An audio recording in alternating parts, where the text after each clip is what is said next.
करने वाले हैं महात्मा गांधी जी के शिक्षा दर्शन के बारे में। तो फ्रेंड्स, वीडियो में आगे बढ़ने से पहले मेरा आप लोगों से यही रिक्वेस्ट होगा कि अगर आप लोग चैनल को पहली बार विजिट कर रहे हैं तो कृपया चैनल को सब्सक्राइब और वीडियो अच्छा लगे तो लाइक और कमेंट शेयर करना ना भूलें। तो चलिए फ्रेंड्स, वीडियो को शुरू करते हैं बिना देरी किए।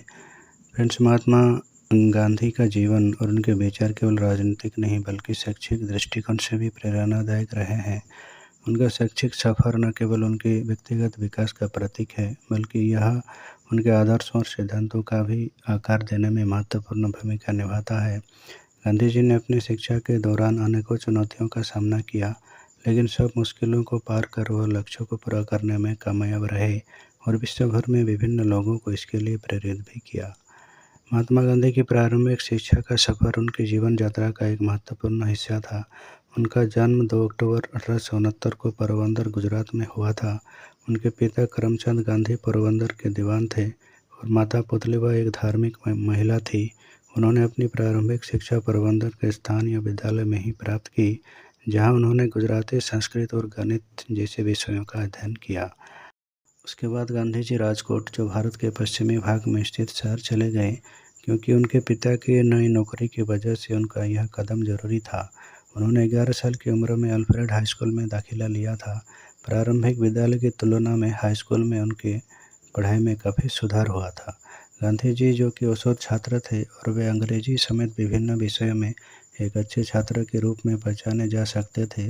उन्होंने भूगोल जैसे अन्य फील्ड में उत्कृष्टता हासिल नहीं की थी, लेकिन गांधी जी की जो चीज़ थी जो कभी नहीं भुलाई जा सकती थी, वो थी उनकी लिखावट। गांधी जी ने अपनी उंगलियों का उपयोग करके धूल में ही लिख देता था। गांधी जी ने महज 13 साल की उम्र में ही विवाह कर लिया था, क्योंकि उन्हें अपने परिवार को देखभाल भी करनी थी। उनके पिता के बीमार पड़ जाने के बाद महात्मा गांधी पर उनके जीवन के साथ साथ उनकी पढ़ाई में भी एक मुश्किल दौर शुरू हो गया था। इस तरह से गांधी जी ने अपना हाई स्कूल की पढ़ाई पूरी की थी और समलदास आर्ट्स कॉलेज में प्रवेश ले लिया, जो कि उस समय का एकमात्र ऐसा संस्थान था जो डिग्री प्रदान करता था। उसके बाद गांधी जी ने कॉलेज छोड़ दिया और पोरबंदर में अपने परिवार के पास चले गए। कुछ समय पश्चात गांधी जी ने फिर से कॉलेज में वापस जाने का निर्णय लिया और लॉ करने का ऑप्शन चुना। उन्होंने जीवन भर भारत में पढ़ाई की थी, इसलिए उन्होंने अपने जीवन में कुछ परिवर्तन करने और इंग्लैंड जैसे देश में पढ़ाई करने का निर्णय लिया। इस निर्णय से उनको अपने परिवार से लेकर कई चुनौतियों का सामना करना पड़ा। उनकी मां, जो कि उनका भारत छोड़ जाने के लिए बिल्कुल पक्ष में नहीं थी। महात्मा गांधी ने यूनिवर्सिटी कॉलेज लंदन में प्रवेश लिया और 3 वर्ष बाद सफलतापूर्वक अपने लॉ की पढ़ाई को पूरा किया। उन्होंने अपने परिवार से की गई प्रतिज्ञा का सम्मान करते हुए अंग्रेजी संस्कृति को भी अपनाने में कामयाब रहे थे। लंदन में अपनी पढ़ाई के दौरान उनके स्वभाव में भी काफ़ी सुधार हुआ। इस दौरान वे एक पब्लिक स्पीकिंग ग्रुप में भी शामिल हो गए, जिससे उन्हें एक अच्छा सार्वजनिक वक्ता बनने की ट्रेनिंग मिली। यूसीएल से स्नातक होने के बाद गांधी जी अपने परिवार के पास घर लौट आए, लेकिन जब वे वापस आए तब दुर्भाग्यवश उनकी मां का पहले ही निधन हो चुका था। महात्मा गांधी के विचारों और सिद्धांतों पर उनकी शिक्षा का गहरा प्रभाव पड़ा।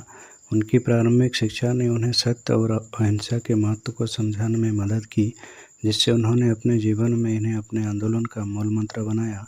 समाज के कमजोर वर्गों और उनकी समस्याओं पर ध्यान केंद्रित करते हुए गांधी जी ने सामाजिक समानता और छुआछूत के खिलाफ संघर्ष किया।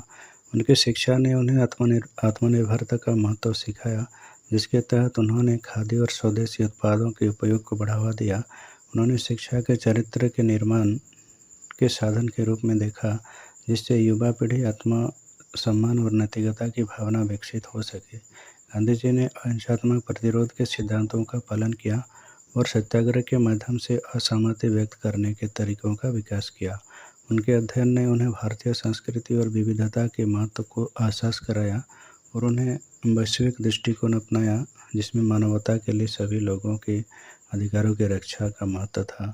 इस प्रकार गांधी जी की शिक्षा ने उन्हें एक ऐसा नेता बनाया जिसने भारतीय स्वतंत्रता संग्राम की नई दिशा दी और आज भी उनके विचार सामाजिक न्याय और अहिंसा के लिए प्रेरणा स्रोत बने हुए हैं।